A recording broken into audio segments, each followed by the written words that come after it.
Just before leaving for Ethiopia, President Muhammadu Buhari in a broadcast Thursday approved the continued use of the old 200 notes as legal tender, but stressed that only the Central Bank of Nigeria was authorized to receive the old 500 Naira and 1,000 Naira notes. Following that directive, the CBN launched a portal for bank customers to deposit their old Naira notes. Muplang Dakok reports on how banks are adhering to the directive as the old 200 Naira notes returns.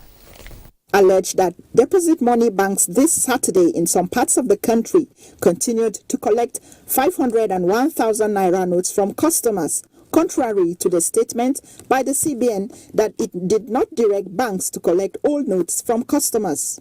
The banks we visited in Abuja were not receiving the old notes, although one person who spoke to us off the camera said some banks within the FCT also collected the old notes earlier. I have not seen any bank collecting 500 or 1,000. It is only 200. I'm just hearing the rumor, but to me, I've not experienced it, and I don't have any cash to deposit in the bank.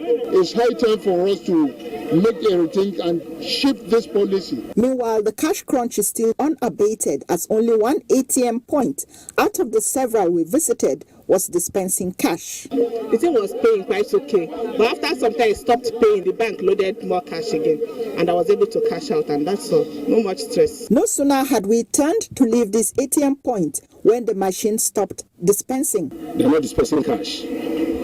After paying 500, it stopped. But I'm looking at it that this policy will produce a better gain to all of us. We also caught up with a few customers who withdrew the old 200 Naira notes from the bank this Saturday, in line with the directive that banks were authorized to do so. In Abuja, Muplang, Dakok, NTA News.